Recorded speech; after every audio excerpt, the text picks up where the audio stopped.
Antes da justiça de Deus, você já percebeu que Jesus, ele termina as etapas que ele vem para fazer, ele não deixa nada pela metade.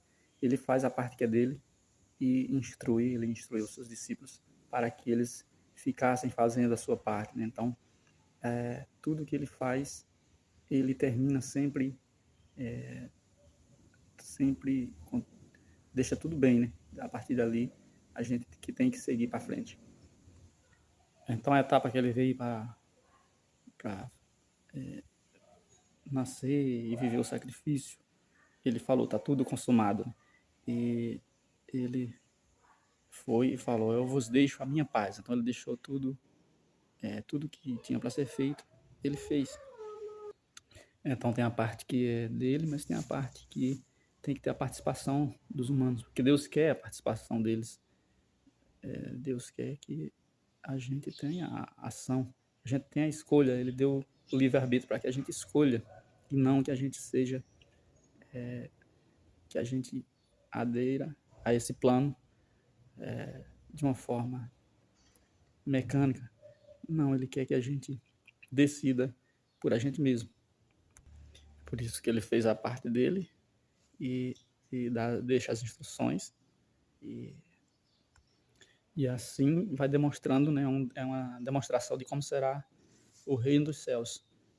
As pessoas serão perfeitas e farão também coisas boas e buscarão fazer coisas boas.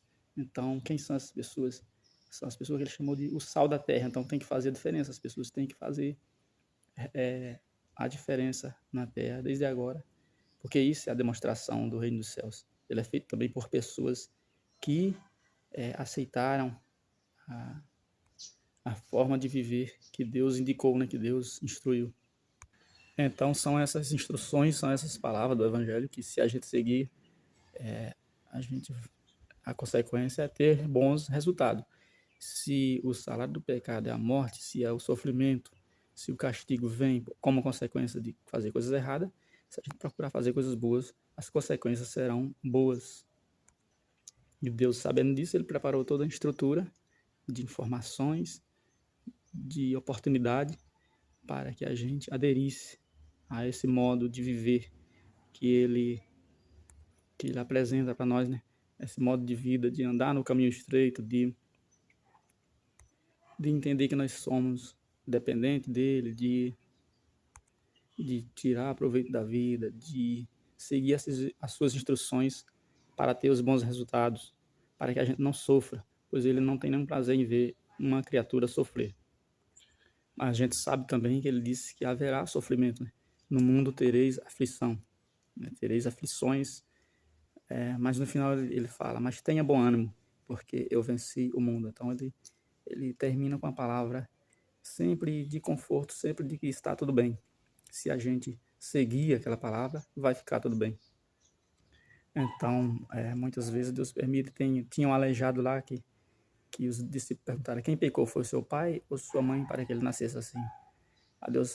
Jesus falou, não, ele nasceu assim para que se manifeste a glória de Deus. E curou, né, o rapaz. Então, Deus permite o sofrimento e todas as coisas cooperam para aqueles que amam a Deus. Então, a gente não tem que contextualizar, que ficar se perguntando por que Deus fez dessa forma, porque ele fez assim, porque ele permitiu isso, porque só ele sabe o resultado final, né, das coisas, por isso que ele permite. Então, se a parte que era para ser feita foi concluída e tudo que ele tem falado, que a palavra de Deus tem falado, tem acontecido, a gente só tem que ter fé e esperança de que vai ficar tudo bem. E às vezes vamos atravessar deserto, porque ele falou que no mundo tereis aflições. Muitas vezes pode vir o sofrimento, pode vir as consequências ruins, mas a sua vinda aqui na Terra e os milagres que ele fez foi apenas uma demonstração, um modelo de como será, né, o reino dos céus, onde as pessoas serão curadas, onde o sofrimento vai acabar. Ele acabou com o sofrimento de muitas pessoas fazendo um milagre. Então, isso dali, a partir de quando ele vinha para outra fase, que é a volta para reinar, né, a partir da terra, né, a partir do reino dos céus, né, a partir dos céus reinar aqui a terra, Então, a partir dali, vai ficar tudo bem, sem nenhuma oportunidade mais para, para o sofrimento voltar. Então é só lembrar, né? O que precisava ser feito em cada momento daquele, né? Em cada milagre daquele. Precisava fazer apenas aquilo ali, porque ali ainda não é a cura final, ali é uma cura em demonstração, mas se você permanecer até o fim, se você perseverar, aí vai vir a cura eterna, a cura que vem para sempre, onde nenhum residente dirá estou doente, onde não haverá nem planto, nem clamor, nem dor, porque ali, por exemplo, Zaqueu ele tinha um problema para ser resolvido, que ele pegava dinheiro a mais dos outros, né? Então, quando a gente faz coisa errada, vem as consequências. Então, ele existia consequência na vida dele, né? E se não viesse naquele momento, mas viria depois. As consequências dele tá tirando dinheiro daquele pessoal. Mas ele se arrependeu, falou que ia dar 2 vezes mais, que ia dar um pouco a mais do que o que ele tinha cobrado de forma errada, né, a mais. Então, ele se arrependeu e Deus curou. Foi um milagre ali no comportamento dele.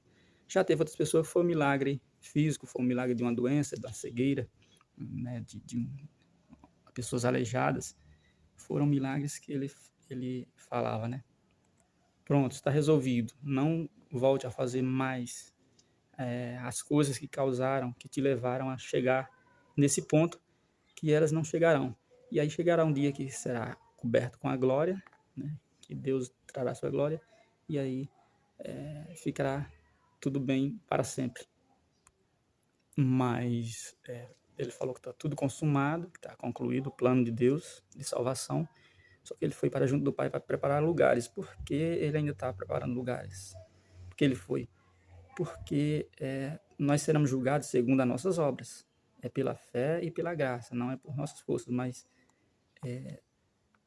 as nossas obras nós seremos julgados. E aí, para ele preparar um lugar lá, depende do julgamento, porque o lugar que ele vai preparar tem galardão, é segundo o nosso comportamento aqui. Então, enquanto a gente está vivendo aqui o nosso comportamento, a gente está é, a, produzindo um histórico do qual ele vai usar para julgar, né, cada um, segundo as nossas obras. Então, esse lugar que está sendo preparado lá é de acordo com o nosso comportamento aqui.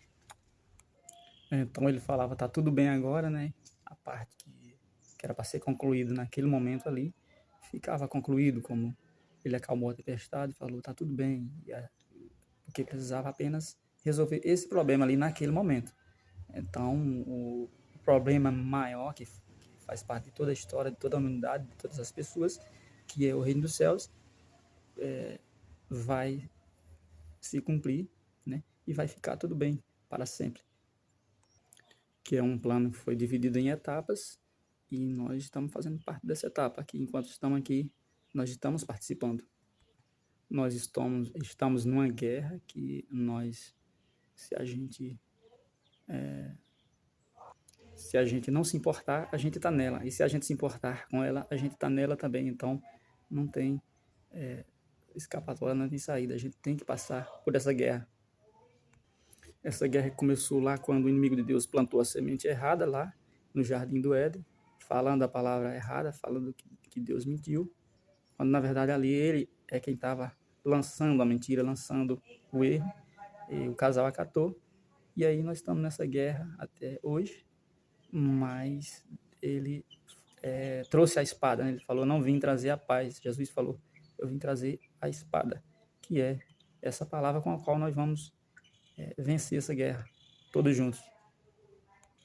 E aí sim vai ficar tudo bem, né? Então, e quando ele subiu ao céu, ele falou, eis que deixo a minha paz, né? Ele diz que a paz dele não é igual a essa paz do mundo. É uma paz que, que entende que não vai ficar tudo bem agora, que entende que a paz não é agora, que a paz é só quando for concluído, quando, quando eliminar a iniquidade, quando aniquilar, a iniquidade, quando separar o joio do trigo, quando finalizar essa etapa em que a gente está inserido agora, em que a gente está vivendo. Então, Jesus, ele é o príncipe da paz, só que a paz, ela vem por etapa. Nós ainda estamos vivendo fases ainda dessa etapa e ela tem que ser concluída. A gente tem que atravessar para chegar do outro lado ainda. Então, só depois é que vai ficar tudo bem para sempre. Então, todas as vezes que ficou tudo bem, mas ainda passivo de tudo ser corrompido, porque o mal ainda está no mundo, ainda não foi aniquilado, ainda não foi afastado para sempre. A permissão para o inimigo atuar ainda existe. Então, uma paz ela só vem quando termina uma guerra, quando termina, e essa guerra ela vai durar até que o joio seja separado do trigo, que a iniquidade seja aniquilada, que ainda vai chegar nesse momento, que já está próximo, porque foi avisado que aconteceria quando estivesse próximo, e muitos desses acontecimentos que foi previsto estão já acontecendo. Então, já está perto dessa paz eterna, dessa paz verdadeira, chegar para reinar. E aí ficará tudo bem, definitivamente, e para sempre, para todos aqueles que venceram a guerra.